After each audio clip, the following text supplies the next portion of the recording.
Hi friends, welcome to Crazy Tamalachi. நம்ம Crazy Tamalachi சேனல்ல சமையல் செக்மெண்ட்ல எனக்கு சூப்பரான ஒரு சட்னி, இன்ஸ்டன்ட் 2 minute சட்னி, கார சட்னி, மதுரை ரோட்டு கடை கார சட்னி தான் பார்க்க போறோம். நம்ம நிறைய இடங்கள்ல பார்த்திருப்போம். ரோட்டு கடையில கார சட்னி ரொம்பவே டேஸ்டா வந்து செய்வாங்க. அதை எப்படி வீட்ல செய்யறது அப்படின்றத பார்க்கலாம். ஒரு 20 ல இருந்து 25 வத்தல் இதுக்கு நான் எடுத்திருக்கேன். அது போக தக்காளி, வெங்காயம், வெள்ளைப்பூடு இது எல்லாமே இந்த சட்னி அரைக்க தேவையான பொருள். இப்போ 20 ல இருந்து 25 வத்தல் எடுத்திருக்கேன். அதுக்கு என்னென்ன கூட சேர்க்கணும் அப்படின்னு கேட்டிங்கன்னா ஒரு 5-6 வெள்ளைப்பூடு சேர்த்துக்கோங்க. மீடியம் சைஸ் தக்காளி ஒன்று குட்டி குட்டியாக கட் பண்ணி வச்சுக்கோங்க. அதே மாதிரி மீடியம் சைஸ் வெங்காயம் ஒன்று கட் பண்ணி வச்சுக்கோங்க. இதுவே பெரிய வெள்ளைப்பூடு அப்படின்னா ஒரு 4 வெள்ளைப்பூடு போதும். அதே மாதிரி பெரிய தக்காளி பெரிய வெங்காயமாக இருக்குது அப்படின்னா ஒரு அரை தக்காளி அரை வெங்காயம் போதுமானது.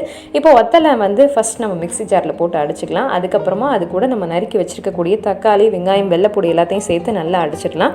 ஃபஸ்ட் வத்தலை மட்டும் தனியாக அடிச்சிருங்க. அப்படின்னா தான் உங்களுக்கு வந்து நல்ல கன்சிஸ்டன்சியில் நல்ல வலுவலுன்னு உங்களுக்கு சட்னி வந்து கிடைக்கும். இப்போ இது எல்லாத்தையுமே நம்ம அடிச்சுட்டு தேவையான அளவுக்கு உப்பை வந்து இதில் ஆட் பண்ணிக்குவோம். ஆட் பண்ணிவிட்டு எண்ணெயை காய வச்சு அதில் கடுகு உளுந்தை மட்டும் போட்டு நல்லா வறுத்தெடுத்துக்கலாம். எண்ணெய் வந்து கொஞ்சம் நிறையவே விட்டு அதில் வந்து கடுகு உளுந்தை போட்டுருங்க. கடுகு உளுந்து நல்லா வறுபட்ட பிறகு அதை எடுத்து நம்ம இந்த சட்னியோட ஆட் பண்ணிடலாம். சூப்பரான சுவையான ரோட்டுக்கடை சட்னி உங்களுக்கு வந்து ரெடி ஆயிரும். இந்த சட்னி வந்து ரொம்ப சூப்பராக இருக்கும்.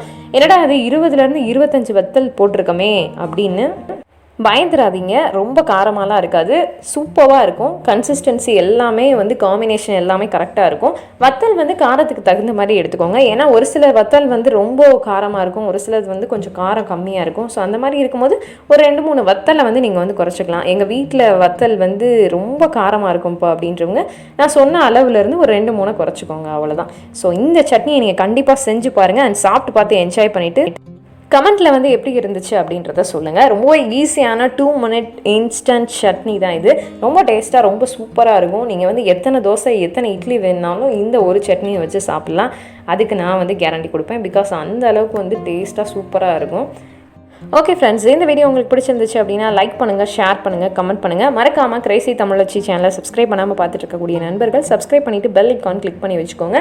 பை ஃப்ரெண்ட்ஸ், இன்னொரு வீடியோவில் மீட் பண்ணலாம்.